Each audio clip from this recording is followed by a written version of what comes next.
Zero poverty 10 కూడా నేను స్థూలంగా 2 నిమిషాలు మీకు ఎక్స్ప్లెయిన్ చేస్తాను.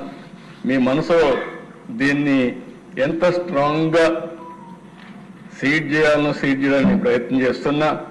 కానీ మీరు వినాలి అనే ఆలోచన లేకపోతే నేను చేయగలిగింది కూడా తక్కువగా ఉంటుంది. మీలో పట్టుదల వస్తే ఇంకా మీరు ఆలోచించి కాదు ఇంకా మెరుగ్గా ఈ మారి చేయగలుగుతాం, మీరు మీ థింకింగ్ కంటే ఇంకా బెటర్గా ఆలోచించాం, మేము కూడా సూచనలు ఇస్తామని మీరు ఇవ్వండి. మీ సూచనలన్నీ సిద్ధంగా ఉన్నా. నేను ఎప్పుడూ చెప్తున్నా అనునిత్యం నేను ఒక స్టూడెంట్ని. ఏ కొత్త విషయాలు మీరు చెప్పినా ఎవరు చెప్పినా నేర్చుకుని దాన్ని అమలు చేయడం నా బాధ్యత. చేస్తానే ఉంటాను. ఇక్కడ మీరు చూస్తే నేను ముందే చెప్పాను, P3 model as on today సంపద సృష్టిస్తా ఉంది. ఇప్పుడు P4 model people public private partnership. ఒక P ప్రజల్ని యాడ్ చేశాం. ప్రభుత్వం, ప్రజలు, అదే మరి ప్రైవేట్ అంటే ఏజెన్సీలు కానీ వ్యక్తులు కానీ పార్ట్నర్షిప్ పెట్టుకొని ఏ విధంగా పేదరిక నిర్మూలన చేయాలో ఆలోచించాల్సిన అవసరం ఉంది. ఇక్కడ మీరు చూస్తే ఏదైతే engagement Telugu diaspora or industries or successful people, high network individuals, ఎవరికైతే హై నెట్వర్క్ ఉంటుందో, డబ్బులు ఎక్కువ సంపాదిస్తున్నారో, తెలివిగా ఉన్నారో అలాంటి వాళ్ళు టాప్ 10%ని బాటమ్ 10 to 20% అడాప్ట్ చేసుకోమంటున్నాం, మెంటరింగ్ చేయమంటున్నాం. ఈరోజు మనం ఇక్కడికి వచ్చాం, ఎవరి దయ వల్ల వచ్చాం? ప్రజల దయ వల్ల వచ్చాం.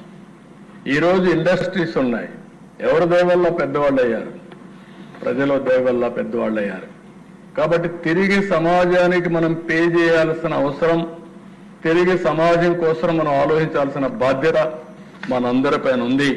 అందుకని ఆ 20% 1:1 కానీ 1:5 కానీ ఇట్లా కానీ తీసుకొని ఎక్కడికక్కడ short term, medium term, long term mentoring, assistance, hand holding ఇవన్నీ చేయగలిగితే దిశ అది ఇంకొక రెవల్యూషన్ మాదిరి తయారవుతుంది. ఒకప్పుడు జన్మభూమి పెట్టాం, ప్రపంచంలో ఉన్న వాళ్ళందరికీ పిలిపించాం. ఎక్కడెక్కడి నుంచో వచ్చి వాళ్ళ ఊర్లో స్కూల్ బిల్డింగ్స్ కట్టారు, హాస్పిటల్స్ కట్టారు, రోడ్లు వేశారు, ఆ స్ఫూర్తితో ముందుకు పోయారు. అప్పటికంటే ఇప్పటికి చాలా వరకు వెల్త్ పెరిగింది. ఇది మనందరి బాధ్యతగా తీసుకోవాల్సిన అవసరం ఉందని కూడా నేను మీకు తెలియజేస్తున్నా. అది కూడా రాబోయే రోజుల్లో చాలా స్పష్టంగా మెజర్ చేస్తాం. ప్రజలే భారతదేశంలో ఒక పెద్ద ఆస్తి, వేరే దేశాలకు లేనటువంటి ఆస్తి ప్రజలు. ఇక్కడ ప్రజలను క్యాపిటల్ గా తీసుకొని వాళ్ళకుండే అదర్ అసెట్స్, భూమి కావచ్చు, ఒక వ్యాపారం కావచ్చు, లేకుంటే ఒక ఉద్యోగం కావచ్చు, లేకపోతే ఇంకొక చిన్న చిన్న డబ్బులు కావచ్చు, ఇవన్నీ కూడా తీసుకుని ఒక short term, medium term, long term planning చేసి ఆ ఫ్యామిలీని కూడా ఆర్థికంగా ఎట్లా పైకి తీసుకొస్తాం. ఫేజ్ 1 పేదరికం నుంచి పైకి తేవడం, ఫేజ్ 2 ఆర్థిక అసమానతలు తగ్గించడం. ఒక ఆయనకు 1,00,000 కోట్లు సంపాదిస్తున్నారు, ఇంకొక ఆయన 3 పూట్ల తిండి లేకుండా అవస్థపడుతున్నాడు.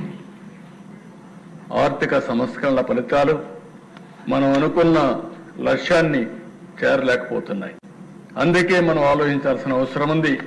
మనం కూడా వినూత్నంగా ఆలోచించి ఇలాంటి కార్యక్రమాలు చేయడమే కాకుండా ఆ కార్యక్రమాల్లో భాగస్వాములైన వ్యక్తులను గౌరవిద్దాం, అలాంటి వాళ్ళకు అవార్డ్స్ ఇద్దాం.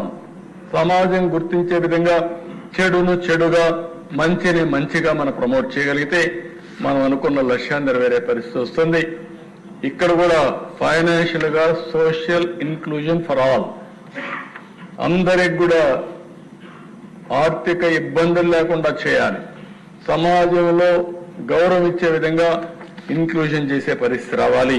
దానికోసం మనం దీన్ని టేకప్ చేయాల్సిన అవసరం ఉంది కూడా నేను మీకు తెలియజేస్తున్నా.